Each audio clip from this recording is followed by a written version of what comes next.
አዲስ 1879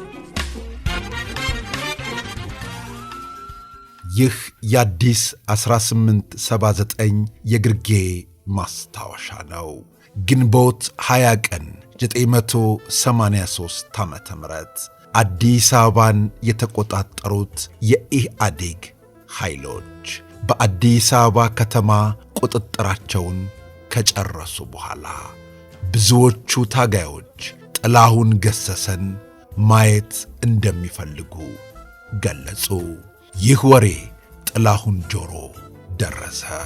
ማየት የፈለጉኝ ስዘፍን ነው ወይስ ምን ሳደርግ ነው ብሎ ጥላሁን ወሬውን ላደረሱት ሰዎች ጥያቄ ያቀረበ። የሰጡት መልስ ግን አንተን ማየት ይፈልጋሉ የሚል ነበር። ጥላሁን ነገሩ አስፈራው። ወዳጆቹም ነገሩ ቀዝቀዝ እስኪል ሰወር በል ብለው ሸሸግ አደረጉት። ጥላሁንን የፈለጉት በርግጥም ለማየት ነበር። ደርግ በጥላሁን ገሰሰ ዘፈኖች ነበር ቅስቀሳ የሚያደርገው። የጥላሁንን ዘፈን ለቅስቀሳ የሰማው ጦር ደግሞ ወደ ኋላ አይልም፣ ወደፊት ብቻ ነው ዓላማው።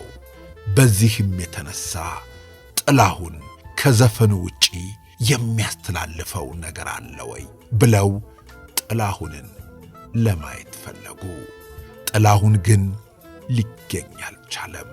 በመጨረሻ ላይ ግን ጥላሁን ተገኘ። አዩት፣ ተገረሙበት፣ ተደነቁበት። በመጨረሻም አንድ ነገር ጠየቁት። ይህን ያሉት የሚወዱት የሚያደንቁትና ባየነው ብለው ይመኙ የነበሩት ነበሩ። ዝፈንልን አሉት። ጥላሁን በተለያዩ ጥያቄዎች ውስጥ ቢሆንም ሊዘፍንላቸው ተዘጋጀ። አባረህ ብለው እንዳይል አባረው መጥተዋል። ስለዚህ ብሎ አሰበና የፍቅር ዘፈኑን ተጫወተላቸው። ደስ አላቸው። ጥላሁንን በማየታቸው ተደሰቱ። በምንፈልግህ ሰዓት ትመጣለህ፣ ለዛሬው ግን ስላገኘንህ ደስ ብሎናል ብለው ሸኙት።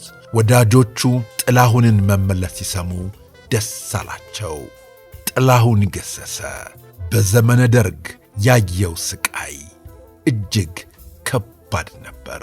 እያመመው በግድ እንዲዘፍን ተደርጓል።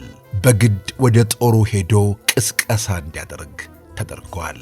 ሁሉን ችሎ ግን አድርጓል። ጥላሁን በመጨረሻም በሚሌኒየሙ ዘመን ትልቅ ቅሬታ አድሮበት ነበር። የተለያዩ ዘፋኞች ዘፍኑ፣ እርሱ ሳይጠራ ኢትዮጵያን እንዳለ ለኢትዮጵያ ሳይዘፍን መቅረቱ በጣሙን እንዳዘነ ይገልጽ ነበር። ቢሆንም ግን ድንቅ ዘፈኖቹ ዛሬም ድረስ ኢትዮጵያን እንዳወደሱ ምድረ ቀደምቷን ኢትዮጵያ ከፍ እንዳደረጉ ይገኛሉ።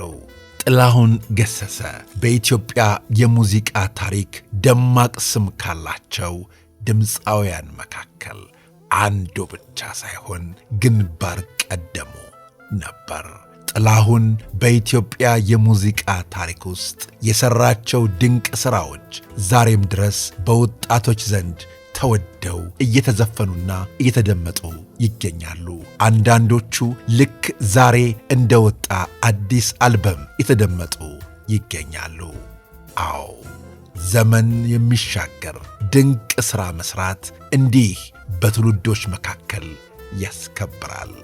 ጥላሁን ገሰሰ የሙዚቃው ንጉሥ፣ ላበረከትክልን ለሰጠህን ሥራ ሁሉ እናመሰግናለን እንላለን። ቤተሰቦቻችን አሁንም የተለያዩ ታሪኮችን ማቅረባችን እንቀጥላለን። ስለ አብሮነታችሁ፣ ስለ ወዳጅነታችሁ ከልብ እናመሰግናለን።